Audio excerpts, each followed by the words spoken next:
And our Forest Fire Service was successful thanks to the partnerships that we have with the mayor of Lacey Township and the county and the New Jersey State OEM and state police and our first responders all working together to protect our neighbors throughout this area. And again, there's a lot of work to do right now. The wildfire stands at about 11,500 acres and 30% containment. We fully expect that number will grow, that we will see ultimately, when all is said and done, a greater number of acreage affected. And this could very well end up being the largest wildfire in New Jersey in 20 years.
This year, for this same period, we're at 662 wildfires with 16,572 acres burned.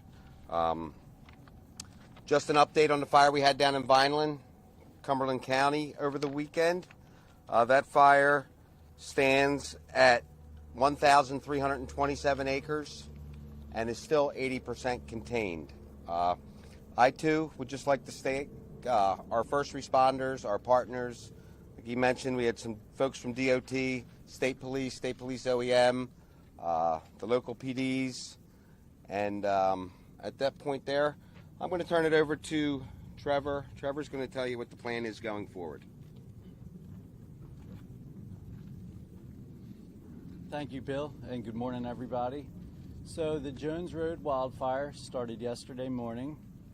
It was detected by Cedar Bridge Fire Tower, the fire observer in Cedar Bridge Fire Tower. When he climbed the tower that morning, he saw the wildfire and reported it at approximately 9:45 yesterday morning. We dispatched resources right off the bat. They arrived on location. The wildfire was about 10 to 20 acres upon arrival. And we had resources there quickly. We dispatched aircraft. And even with a big show of force to contain this fire, it still grew to be a large wildfire. So our initial attack efforts failed because of extreme fire behavior, dry, droughty fuels, spring fire season, windy, low RH, which is relative humidity. So we had difficulty containing it to our initial box where we tried to keep it in to prevent it from spreading. That initial box failed. We went to bigger, more substantial roads. That failed. We eventually went to the Garden State Parkway. It grew out of our reach there and eventually burned to Route 9 and became the fire that we see it is today. So a lot of hard work, a lot of aircraft, a lot of moving parts, a lot of fire trucks out there, and these relationships and these cooperative agencies that we rely on so much. So they're really important to us. Police departments, fire departments, DOT, any OEMs, they're super critical in this team effort to contain these fires. So excellent job by all yesterday. We're still at it today. You can see the smoke behind us. We aren't out of the woods yet. We feel good about this, but we're still working toward it. Going forward, what's our plan? So our plan is to get people back home, get roads reopened, and knock that smoke down. So we're going to do that through mop-up and patrol. We've got approximately 100 firefighters on the fire line today, and they're out there working really hard, squirting out water along the parkway so there's no smoke on that morning commute or evening commute. They're putting out stumps and logs around homes so that there's no smoke and they can open their windows and their homes are safe and they feel safe. We understand the evacuations were very disruptive. We'd like to thank the public for being understanding and patient with us. So thank you to the public. We're going to continue to knock back the smoke, reopen the roads, reduce the traffic. We're continuing damage assessments as we speak. The utility companies are getting back in there. We're working with them to re-energize power lines. All the evacuations have been lifted, and there only remains Route 532, which is Wells Mills Road, closed, and Bryant Road, which is a local forest road, is currently closed. Thank you. Mayor?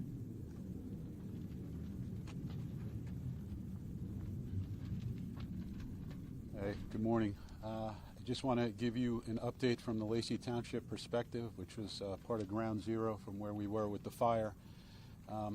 So shortly after probably about 3 o'clock yesterday afternoon, we received word that one of our senior communities, Pheasant Run, was under a voluntary evacuation, and that leads into some special challenges when you're talking about health care and seniors and issues that could be immediate.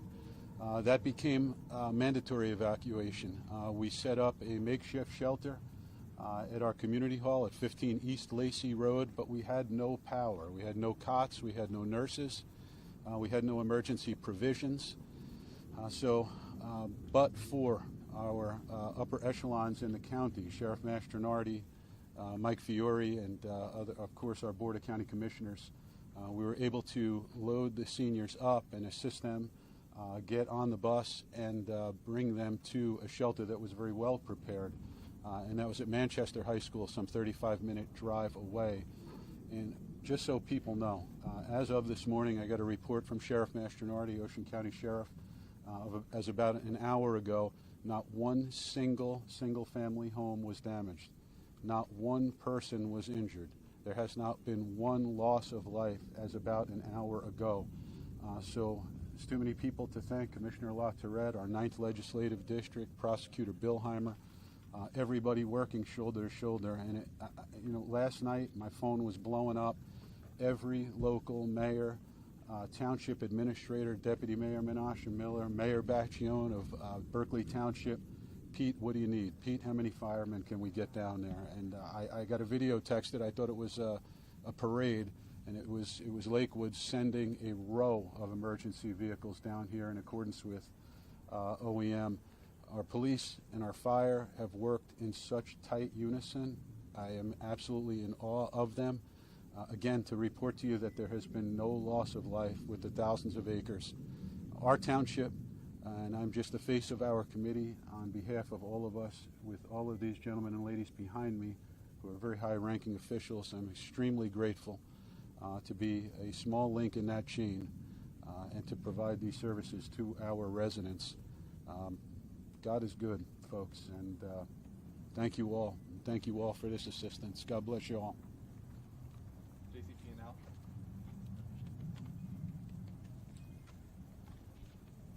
Good morning. First, we'd like to thank our customers for their patience and understanding during this event. We recognize that any power outage is challenging, and in a situation as stressful as this fire and the past 12 to 24 hours have been, we really appreciate their patience and understanding. We also want to recognize the Forest Fire Service and their fire command. We work with emergency management personnel on the municipal, county, and state level every day. We've been in close contact and coordination with the fire command since we were notified of this fire early yesterday. At approximately 6 p.m. yesterday, we did receive a request from the fire command to de-energize all of our lines going in and out of our Oyster Creek substation. This resulted in an outage affecting approximately 25,000 customers. That includes pretty much all of our customers in Barnegat and Ocean Townships, as well as about 3/4 of our customers in Lacey. This morning, we were cleared to begin our damage assessments. Our crews have been out since early this morning surveying our lines, checking our poles, our wires, our devices to see what can handle power, what damage there is, and we will begin the restoration process as those surveys are completed. At this time, we do expect that our customers in Lacey, approximately 6,700 customers, will be restored early this afternoon. Our remaining customers will be restored as those surveys are completed. We have been proactively communicating with our affected customers throughout this process. We continue to do so. We encourage any customers that are affected to follow the updates on the outage map on our website, jcp-l.com. And if they have not already done so, register for our text alert system. They can text REG, R-E-G, to 544-487. We will provide ETR updates, restoration timing updates, via the text alert system. And even if customers are not affected, we encourage them to go ahead and register for that system, as you can report outages via text messages, receive outage updates, even check your bill via text message. Thank you.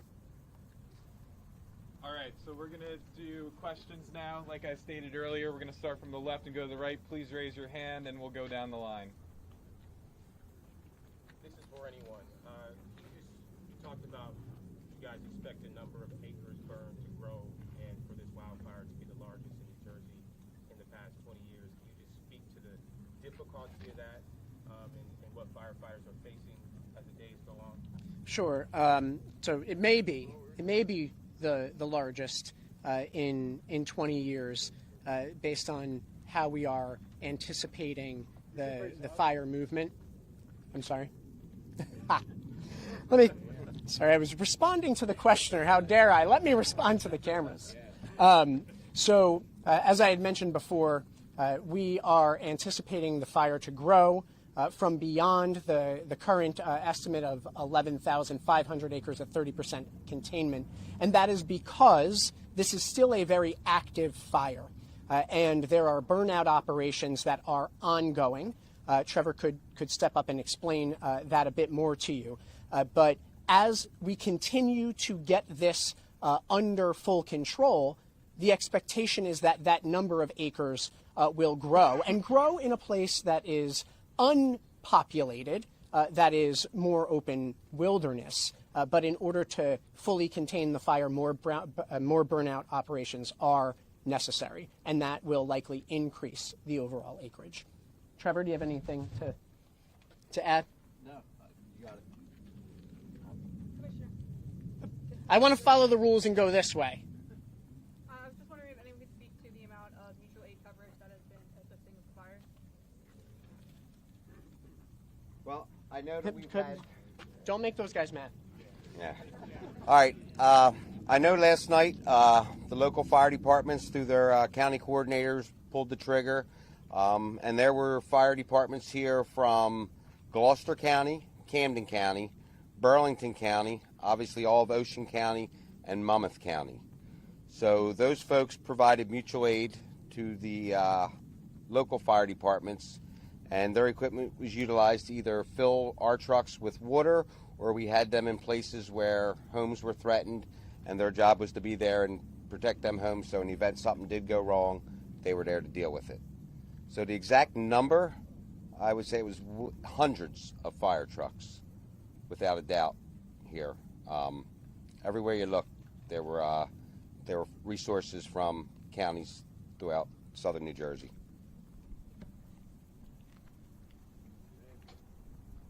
Do you anticipate full containment by when? Is there an idea? So the question is about when we can anticipate full containment. The expectation is that this fire will burn for a couple of days, and we don't have an exact timeline to reach full containment at this particular moment. Trevor or Bill, did you want to offer any potential estimates of what you think based on your past experience? Well, based on the weather that we're dealing with right now, humidity's down, and we have these breezes, temperatures are up. I do believe this fire is going to continue to burn, especially in some of the low areas, up probably until we get some precipitation. So based on the forecast, it looks like Friday night into Saturday, which realistically is only a couple days away. If that does in fact hold true, I tend to believe that we should have this fire contained by the weekend, as long as we get the precipitation that's forecasted.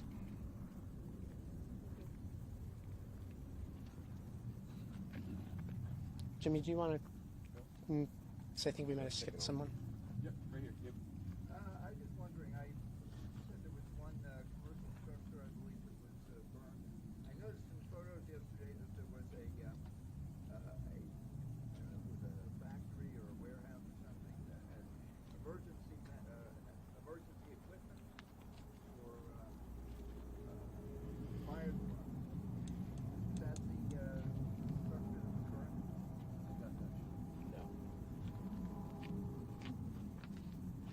Yeah, I could answer that, sir. So that was in the southern part of our town, Lacey Township, in the industrial park, and that was Liberty garage door and awning. It's completely destroyed. It's on Old Shore Road. So I surveyed that damage with our administrator, Lorray, this morning. But thankfully, there were no injuries, and as I said earlier, correctly, none of the single-family homes were destroyed. So we had zero loss of single-family structures, and we have a lot of timber structures, very few brick structures in our township, so we were very fortunate. But that down there, in that part of the industrial park, the fire came right up to the back of the industrial park, and it took out that building. It was the emergency equipment building? no, it was Liberty garage door and awning. Oh, okay. So that's gone now. So it's very unfortunate because it was a great business. But does that answer your question, sir? Thank you so much.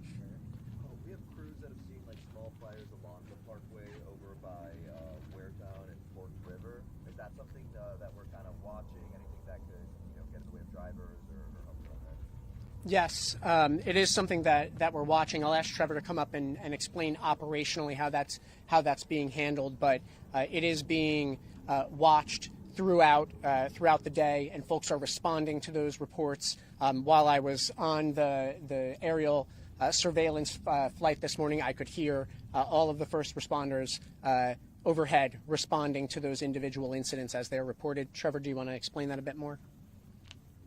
Sure, thank you, Sean. So yes, we are mopping up along the parkway. So what that means, there's lots of embers, lots of trees on fire that might have been dead in the past, so they might be more on fire than others.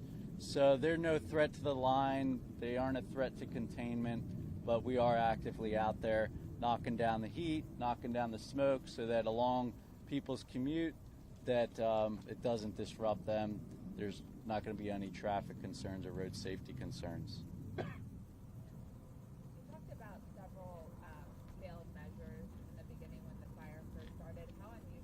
For that to happen over and over again, and is that directly attributed to the weather and the conditions you saw yesterday? So this fire, it was a dangerous wildfire moving quickly. It's pretty extreme conditions right now. Spring fire season, April 20th is about the peak of spring fire season, and here we are at the 22nd. It started, today's the 23rd. We're right at the peak. It doesn't get any worse than this date in history in New Jersey. So that, coupled with the drought, coupled with the low humidity, winds, nice sunny weather, it just made for a difficult firefight.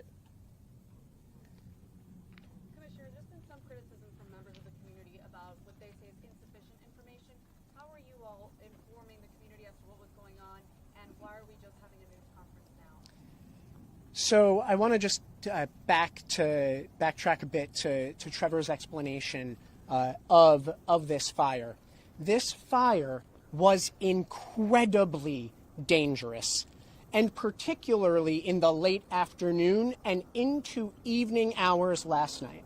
It would have been a mistake to invite the press into that environment, and our focus needed to be, in order to save lives and property, on the immediate response, in coordination with the County of Ocean, in coordination with OEM, and through our outreach channels as well. Information was being consistently provided, and I would encourage every resident of the state of New Jersey to follow the New Jersey Forest Fire Service on any media channel that is familiar and comfortable to you, whether it's on X or Facebook, so that you are getting the real-time updates, because they go right there, right away. But no, a media briefing was not offered last night. It frankly wasn't safe for us to bring folks into that area. And to relate back to Trevor's point about the behavior of the fire, its heat and its activity, this being peak wildfire season, as the Forest Fire Service plans its approach to containment and to suppression, there's a strategy of, can we stop the fire at this location? And if that is unsuccessful because of the fire's behavior, we adjust course so as to contain it at another location. Would be the way to describe it. Sometimes that's in accordance with fire breaks that exist. Sometimes that's in accordance with roadways or water bodies that provide a natural fire break. But as this fire was behaving very actively and fiercely, it was effectively throwing itself, meaning that from the main fire on the west side of the parkway, winds were carrying embers that landed in another spot, creating a flanking fire.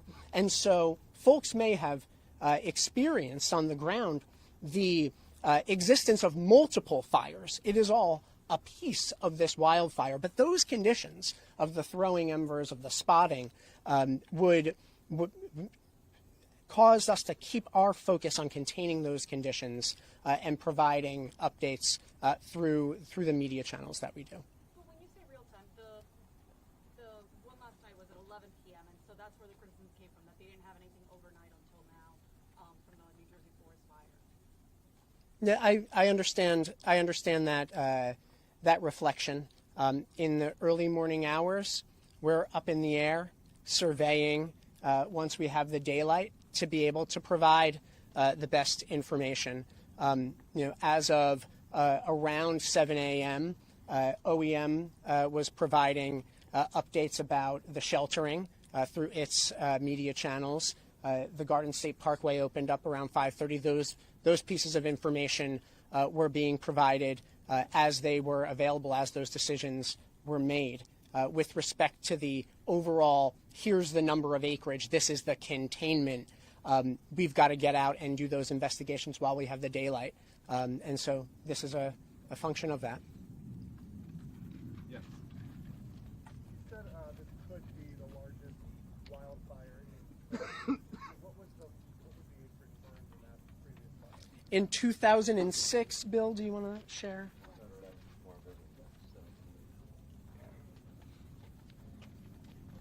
Right here, the area we're standing in, 2007, we had a 17,000 acre wildfire that came across 539 as a result of a military exercise.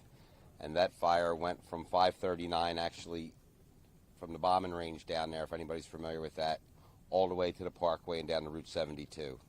So that there was a 17,000 acre fire that occurred 19 years ago. So if this one isn't the next 20 years, it's probably the 18 years.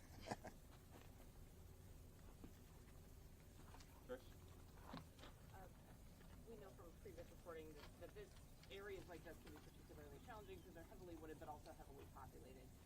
Can you talk about the challenges in navigating that with so many people and so much infrastructure in the area, and also is anything being looked at in terms of wildfires and future planning and future development of this area and future preservation to mitigate situations like that?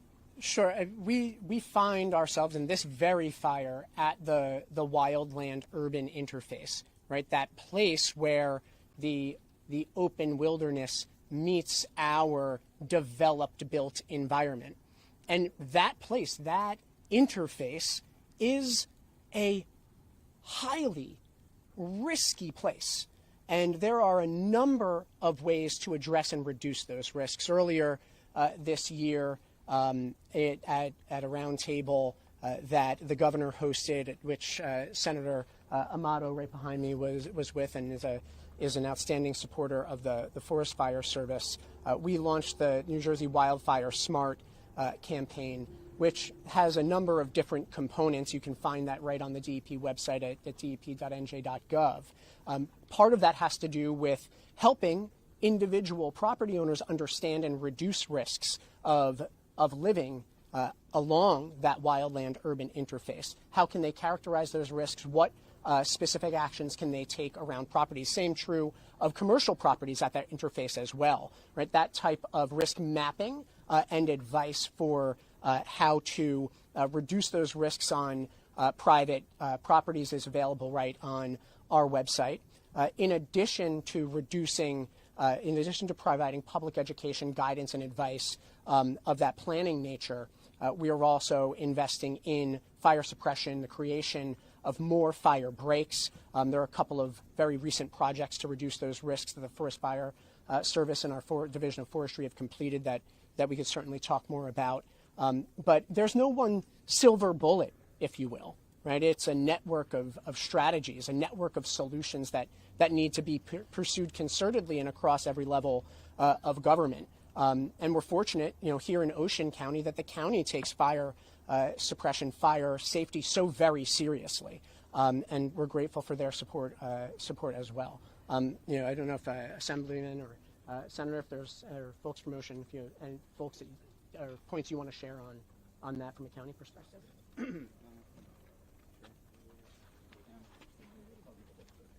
The Sheriff's Department is assisting our local agencies, providing patrol and traffic functions and coordinating with state OEM. Our OEM is also coordinating with our sister agencies and doing whatever's provided. We are putting out equipment, all the equipment that's necessary that we're able to provide, and asking the state for their resources as well. But everything is coming together nicely. We can't commend the efforts of the firefighters enough. It's just been a tremendous response from the state, and all our local volunteers have been phenomenal. And the fact that there's no loss of life and no loss of homes and residential structures is just a phenomenal compliment to their efforts on this scene. Thank you, Sheriff. Wayne? Did the total number of evacuees exceed 3,000 as listed last night? And then for JCP&L, forgive my ignorance on this, what was the need to cut power? Like, what would the danger have been to leave it on? We'll ask JCP&L, and then we can ask OEM to advise on the evacuations. So the request to de-energize lines in and out of Oyster Creek substation was for the safety of the fire crews that were... One second.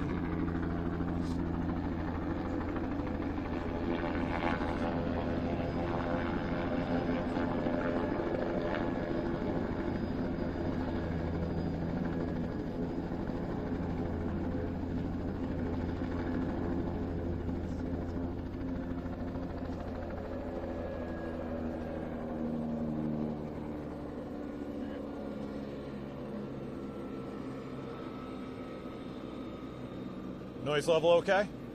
All right.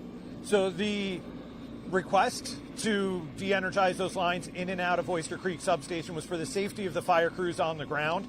Those are high voltage lines that go in and out of that substation. So we went ahead and de-energized those. That also meant then that the feed from Oyster Creek to substations in Lacey and Waretown was cut, and those substations didn't have power as a result. Safety is a top priority for us, so this restoration process and the timing of restorations are built entirely around safety. We need to make sure our system is safe. We need to make sure that even once our system is safe, the area that we are re-energizing is safe, that we are not putting fire crews at risk, we are not putting our crews at risk, we are not putting the general public at risk by energizing the lines.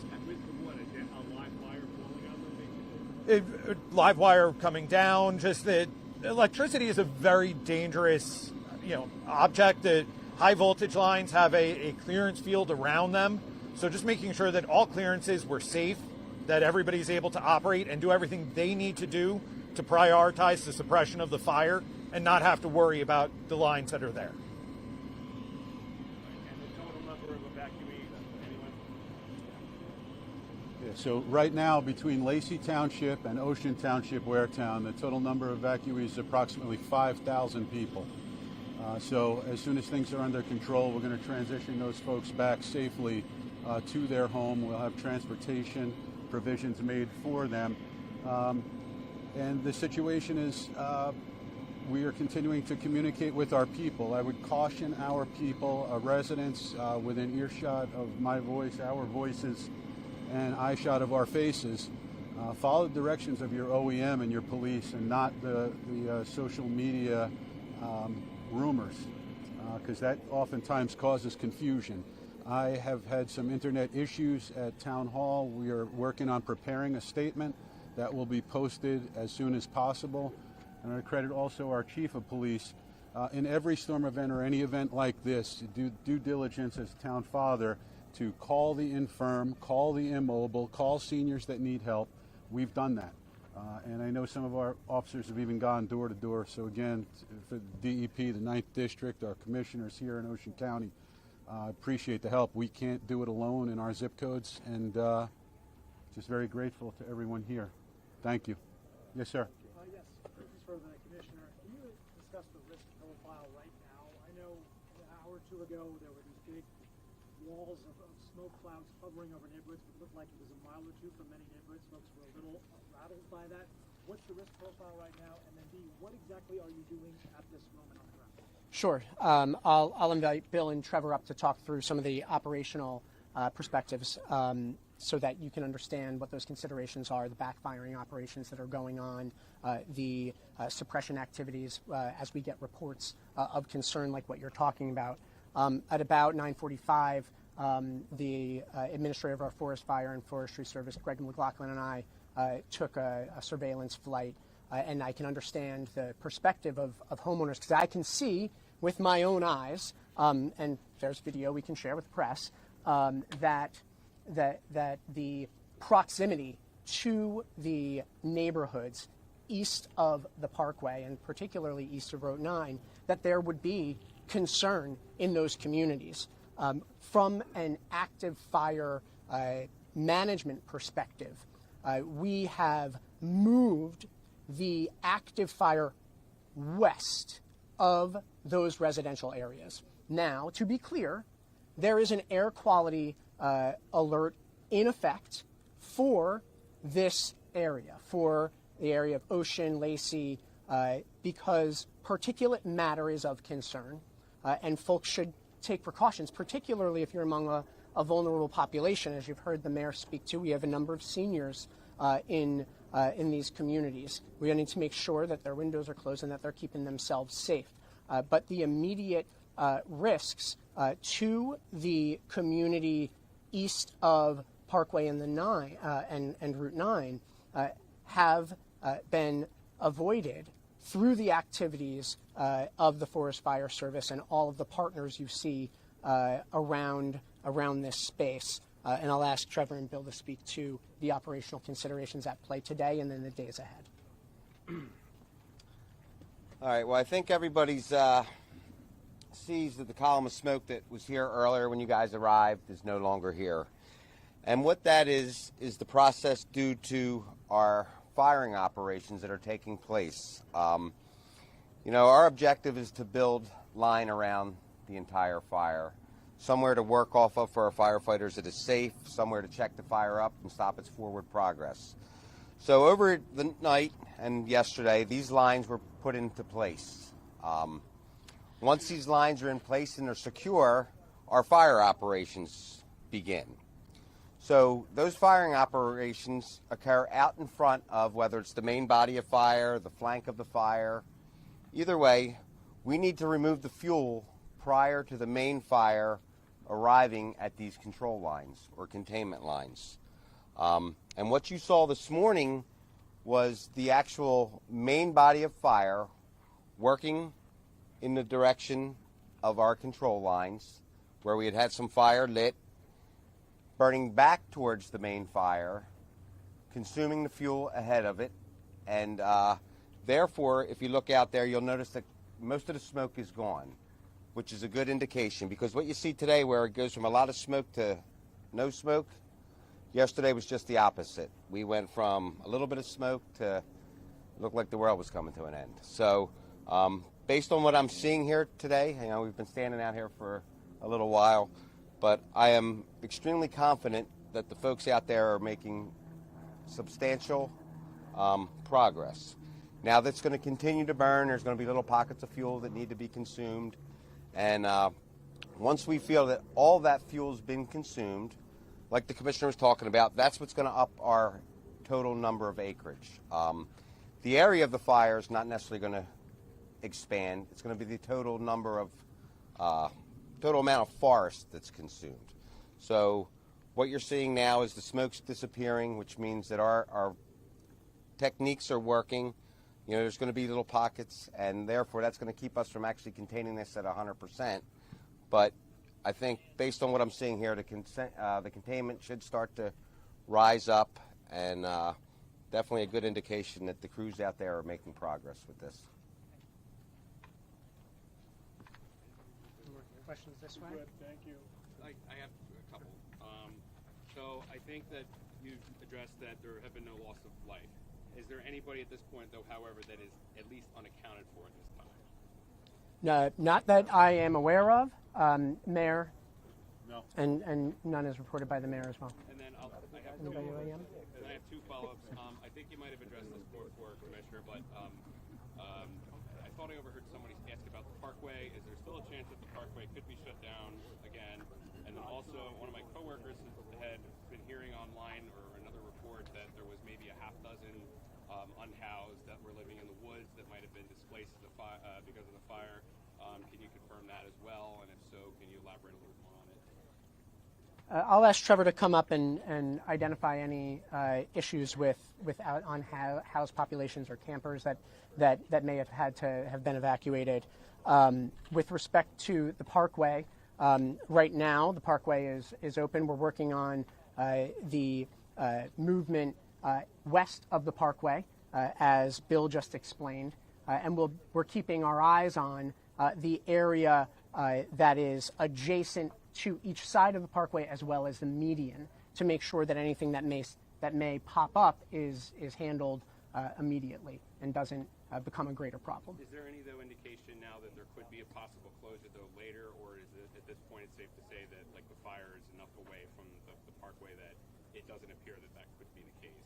It would be irresponsible of me to tell you the Parkway wouldn't need to be closed if the fire suddenly begins changing its behavior different from what we see right now. You just heard the chief of the Forest Fire Service explain that he's confident with respect to the techniques being deployed and the wind direction and the wind speeds are in our favor today. So we're hopeful and we're confident, but I'm not going to tell you there's no chance, because wildfire is risky, right? Really, really risky, and it can change suddenly. I'm thinking of the challenges between, it's already dry conditions already, and then of course the weather. What are the overall challenges as far as trying to figure out a cause right now? The cause is under investigation right now, actively. How challenging is it to try to get closer to finding out the reasoning behind the fire because of the conditions, and just you're already dealing with dry land as it is, and then just a quick hit of rain recently? Yeah, no, the drought conditions in the state of New Jersey are serious and deeply serious. quite honestly, and particularly so in the southern half of the state. And that's only likely to, that is likely to persist for months ahead. And the recent rains have been welcome, right? They've helped restore some reservoir and stream flows that we need for drinking water, but it hasn't solved for the dryness that has characterized this area and worsened in recent years. So that is a continuing risk. With respect to the investigation, I think that we can do multiple things at once. Look who you have around this space. The state police, the OEM, the DEP, and all its units, the Ocean County prosecutor, right? It is under active investigation. And then, sorry, I was going to say, can I piggyback off that? Can the forest fire say how you guys will go about Investigation. I think that we can do multiple things at once. Look who you have around this space. The state police, the OEM, the DEP, and all its units, the Ocean County prosecutor, right? It is under active investigation. And then, sorry, I was going to say, can I piggyback off that? Can the forest fire say how you guys will go about determining the cause? Just next time. Let's hold the question on cause. That way we get back around to everybody who's asked a question. I was just wondering if you could just address I had asked about any kind of unhoused populations in the woods. Can anybody elaborate if that's the case or not? I'm looking back here and I'm not seeing anyone waking, your eyes popping up that they know definitively that there has been such an issue. Okay. But we can ask that question and be in touch with you, share your information with Jimmy or Vincent over there. All right, thank you, Commissioner. Amanda. Has the drought created any problems with accessing water to fight this fire? So, with respect to the aerial suppression, we can have Bill and Trevor explain how that would work. It's not as though we're tapping into drinking water lines in every instance to suppress fire, particularly on the wildland side. You've heard the chief explain how we are fighting fire with fire to consume fuels in that context. Certainly, the tapping of hydrants by all of our volunteers and contributors to this effort overnight, particularly to provide structural protection. That does tax the water systems, but thankfully we have seen some rebound in stream flows. If you go over to our drought website, you'll see that there's been some rebound, but we are still in a drought warning status in the state of New Jersey. Thank you guys. It just, in terms of, But let me. Oh, you didn't ask a question yet. I'm sorry. Right, in smoke and air quality, do you anticipate it affecting other parts of the state, or going north or going south? So I think the best way to answer that question in the moment would say, at this moment, what we're seeing northerly winds, right? And so the best way to anticipate whether it might affect you would be to go to, if you've got a smartphone, go to the App Store and go to Air Now and download that app, and you will be able to see real-time trajectories of wildfire smoke as it may change throughout the course of this burnout operation, which will be lengthy. But right now, the air quality action alert is for this area of Southern Ocean County. I do have a question. In terms of this air quality alert, I mean, there are some health concerns, especially to people who already have a hard time breathing. What precautions are you encouraging those people to take? Yes, so I would, first of all, encourage folks to go to dp.nj.gov, and you will see a link right there to the air quality recommendations for individuals. Ocean County has also put out information to help guide its residents through all its local channels. These can be simple things about keeping the air in your car recycling as opposed to drawing in outdoor air, keeping your windows closed, not spending unnecessary time outdoors if you are particularly vulnerable, if you do have underlying pulmonary and respiratory conditions, seniors, young children, of course, as well. All of that information is available from both the County Health Department and the DEP. Thank you. And then I just wanted to ask Chief Donnelly if he can explain how you go about determining the cause of the fire and if you have a potential cause of it now. Well, as of right now, the investigation was set to start taking place here probably sometime around lunchtime. One of the things about Ocean County, it's a fantastic town, or county, I guess you would say, to actually do wildland fire investigation. Between cooperation between the local PDs, the county fire marshal's office, the prosecutor's office, and the Forest Fire Service, we have a wildland fire investigation task force.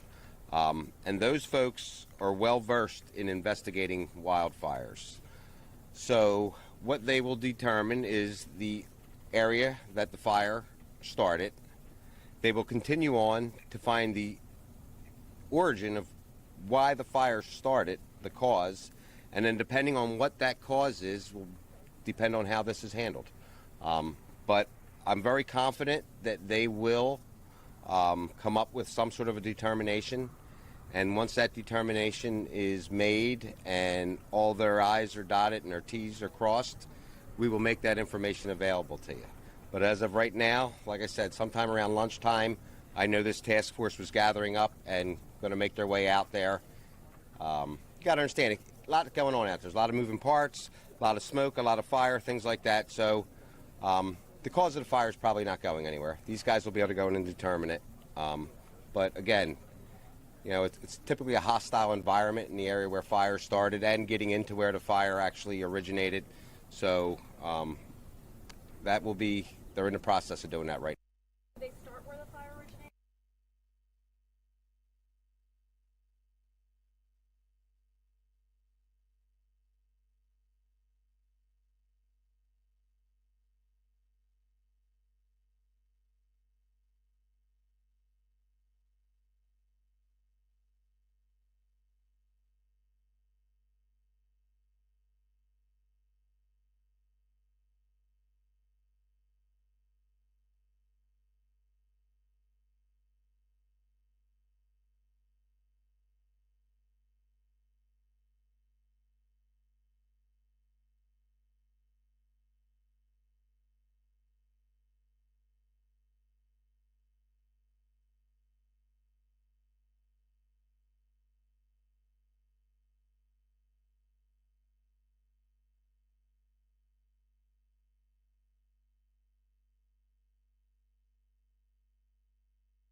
This has been breaking news. This is CBS News, New York. And now to our other top story, remembering Pope Francis. The Pope has been moved this morning. He is now lying in state at St. Peter's Basilica as mourners line up to pay their final respects. Earlier this morning, the bells of St. Peter's tolled as his body was transferred from his papal residence to the Basilica. He will remain there until Friday. His funeral will take place on Saturday, and Pope Francis's body will lie in state at the Basilica for several days, allowing mourners to bid their farewell.